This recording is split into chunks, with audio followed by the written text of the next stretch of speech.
Have you ever wondered why scared villagers produce more iron golems in the same time frame as the normal ones? Have you ever thought about how villagers need happiness, good food, and sleep in order to produce more of the manual labor that we have grown to love? Well. Welcome to episode 1 of Minecraft but Capitalism.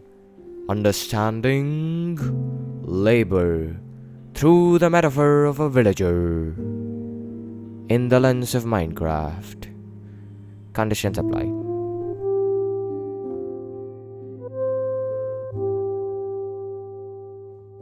These farmhands work at my farm in exchange for nothing.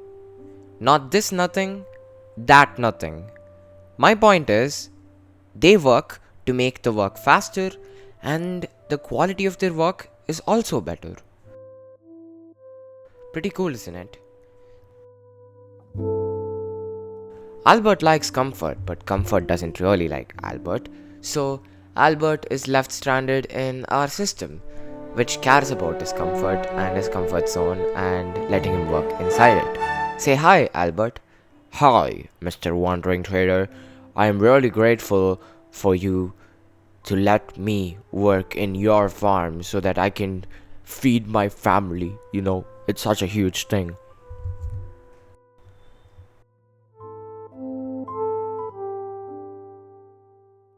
Mr. Albert has a need, and we gave him the solution. The need was his financial crisis and his comfort zone and his ability to not survive without going out of it. And we took him and we put him in a system that says, okay, you get to do the same thing again and again, even if some people like to call it OCD. Now let's say hi to Andrew. Hi, Andrew. Hi there, Mr. Wandering Trader. What brings you here today? Well, could you explain your contribution to the system, Andrew? Of course, why not? I don't see why not. Let me tell you guys, my position is the best position ever. I get to sit in this chair and take all of the bread and put it into different boxes. It's so easy, isn't it?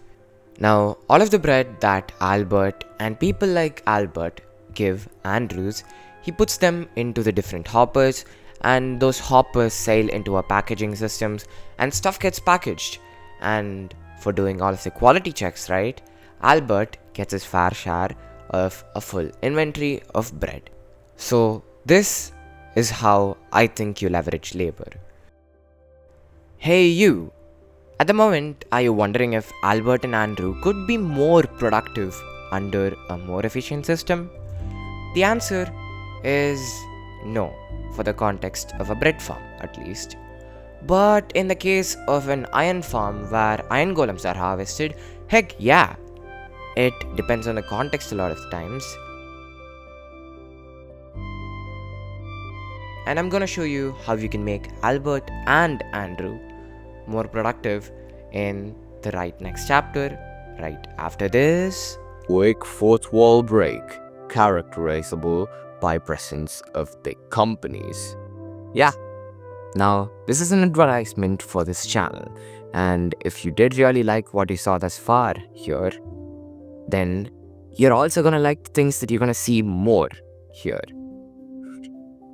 So, do you recognize what I'm trying to inspire and animate you to do?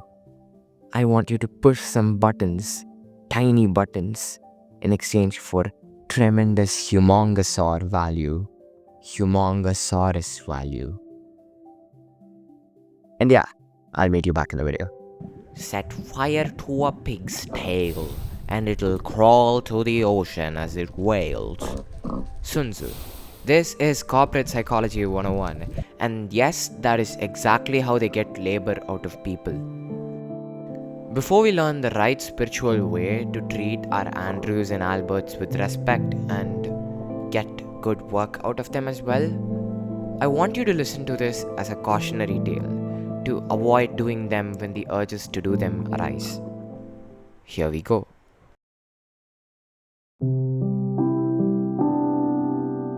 Put a zombie in the iron farm and kill any nitwit who might be born.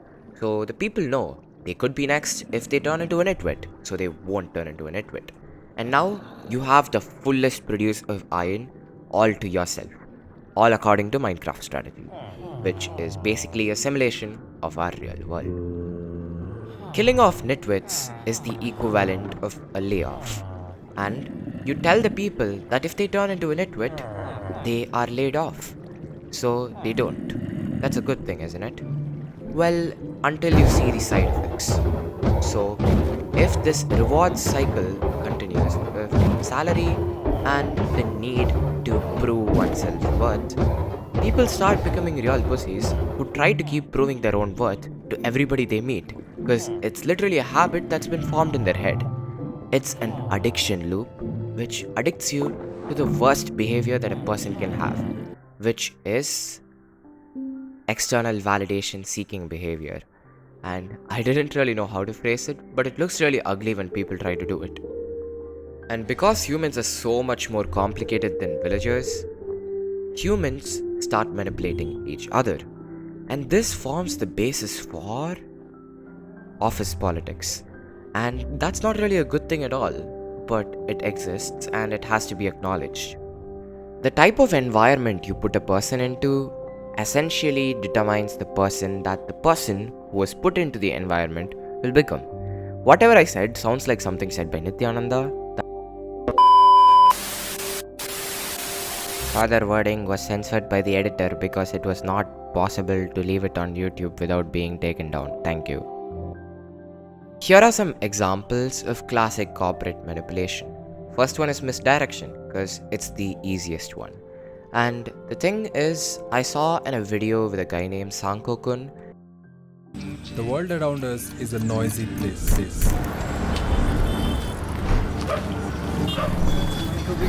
But there is a 40,000-year-old solution to this. And he is an IIT graduate with a really good eye for cinematics. So he makes really good videos and stuff. So I watched this video and he says that a senior redirected him to do sort of bad work so that he could look good in front of their superiors when he is correcting this guy so that he would get a promotion instead of Sanko who did all of the work. So this is a sort of a really bad thing to do, but it's just the most basic thing there ever was. Because you know and I know that people who speak kindly might not act badly. Wrong.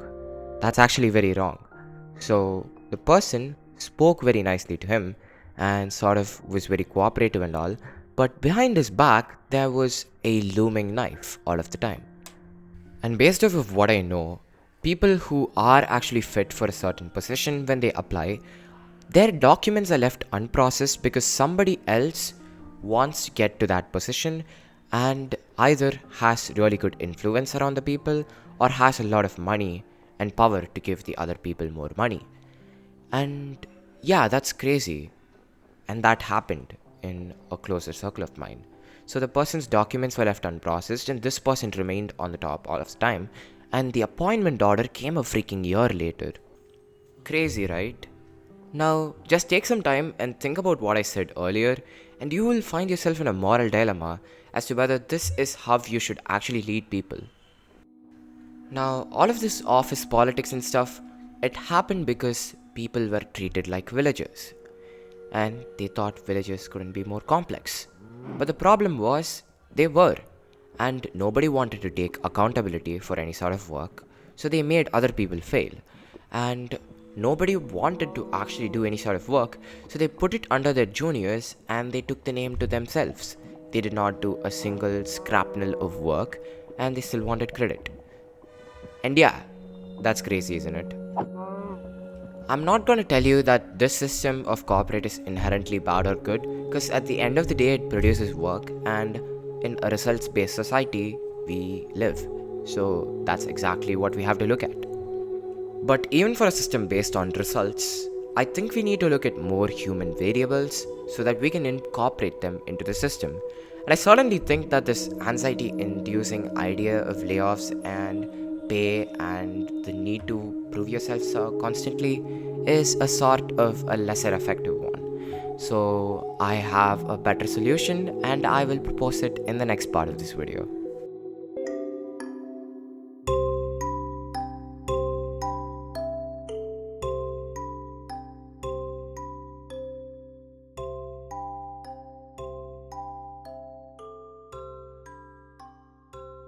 And with that, we let go of the Minecraft metaphor as we transition into more real life data.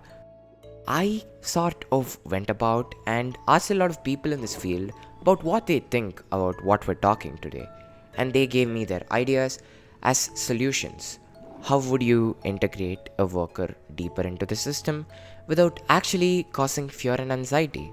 That's one thing I asked. The other thing I asked was, how do they make sure that office politics and manipulation are accounted for and, played against? So, after asking all of these questions, I'm gonna give you my conversations with different people. So, X worked at Adore. Adore is a non-profit organization filled with motivational speakers who are outreach to, and they sort of give motivational speeches to kids of a less fortunate state, and they help them get opportunities if they need them. And yeah, he gave me this idea that there are these things called date sheets where each employee gets to claim their work at the end of the day, and they're stored in a sort of a confidential way. Of course, these can be manipulated too, but any documents can be manipulated if a human is involved, is his opinion. And next thing is, he says that a decentralized system could help. Decentralized system as in, like, the company performs in loose parts, and these loose parts come together in whole to produce a tax filing or some legal document. And he says, do not hire people who do not have experience, just hire the ones who do know things and pay for their quality. And that is one thing he said as well. And those people who know what they're doing, he says that most of them are not going to manipulate anyway. And yeah, that's the whole idea he gave me. My dad also owns a business, so I asked him, Dad, what is your idea? He told me, the poison has the cure, and the system, although it addicts people, it produces work anyway, so the world only looks at the paper, right? So results are important and results are ensured, so what's the problem in that, he says. Then he says the date sheet thing that the previous guy also told me, and yeah. Okay, what does a real startup think about this? How do they integrate workers deeper into the system? Well, you're going to get an idea from this one. I interviewed the founder of Adya Agros, and here's what he had to tell me. Okay, so the money is paid to the laborers by the amount of plots they picked for the day. So this enables them, or this sort of makes them think in a sort of way. And how do I harvest more plots becomes the question. Then how do I trot along the whole day? So that sort of shifts the focus of the employee there. And that's just at a tiny level. If you find somebody who's going to manage multiple plots and you hire somebody to do it, and yeah, that is a way in which people get emotionally invested in it. And the other thing he told me was, he puts in the box that this person so and so has actually harvested this plot that you're receiving the cocoa beans from, and the coffee powder. As a result, the consumer and the worker are a little bit more connected in the process. So that's how he did it. And lastly, this guy really thinks a lot of things very deeply through, and I thought, I should ask him, because he probably had 3 sleepless nights thinking about it. So maybe, yeah. And yes, he gave me a really good idea, and it was a barter system. At first I was very unimpressed with this, because why would we go back to monkey when we made so much progress? But in a way, it sort of makes sense. Hear me out. Value was relative in a barter system. If I had 2 toothbrushes and you had 2 toothpastes, the price of a toothbrush is not the price of a toothpaste, you would think. So, still, you need a toothbrush and I need a toothpaste. So we exchange with each other. And giving away in that system was very appreciated, and taking what was given to you was also very appreciated.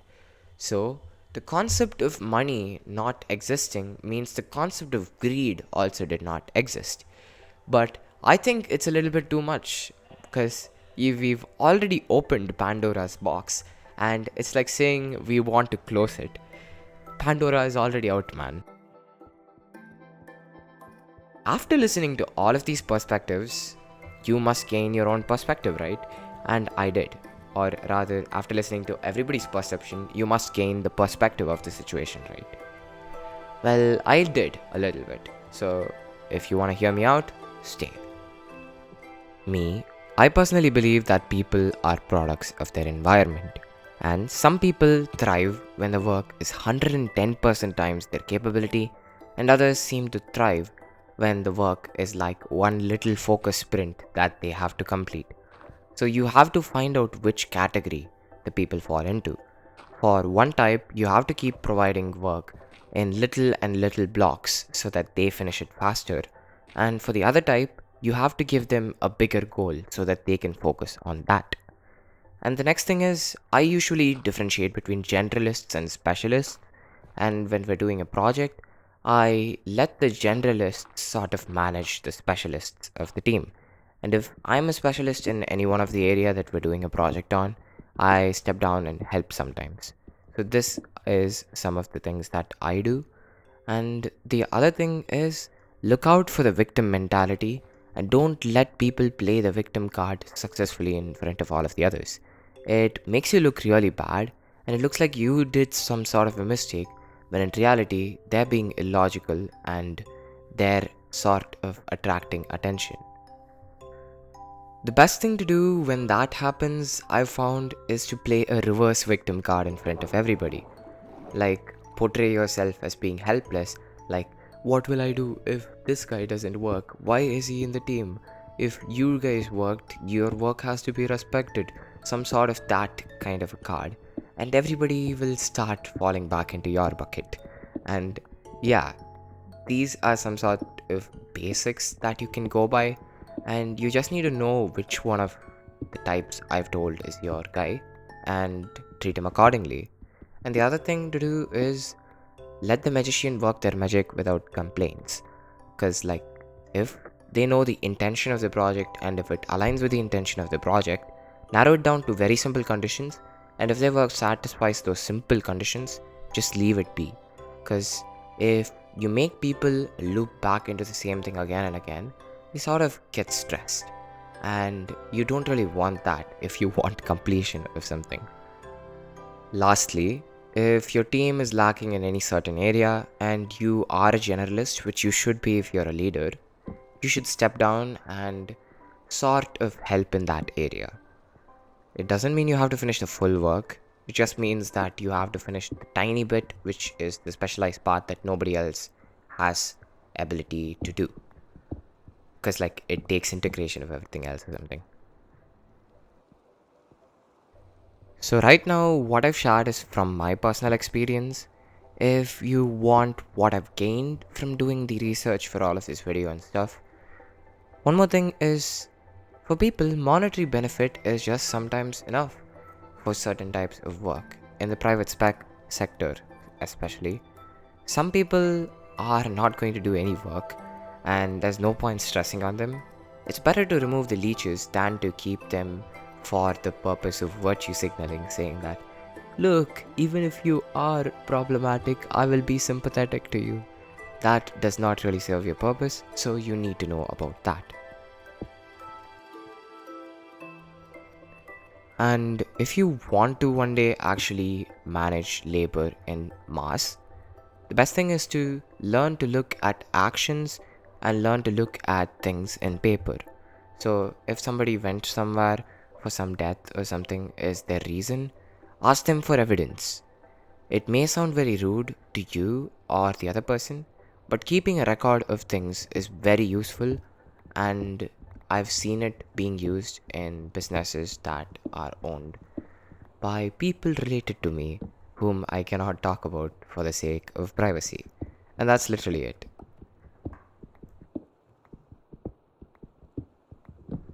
And this doesn't really at all mean that you should make people cross their burnout line to make them do work.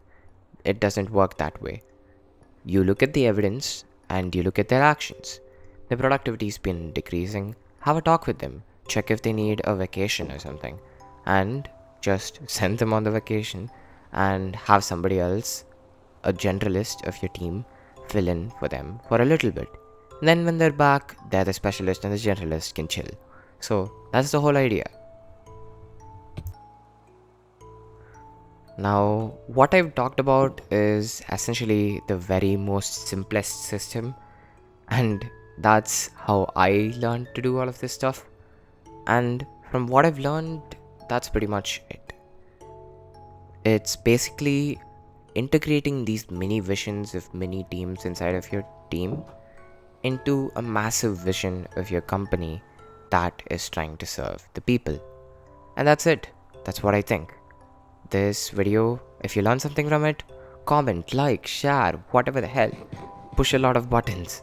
And that's it. I will meet you in another video. Bye. In the end, you have to be okay with helping someone out who can't really do their work.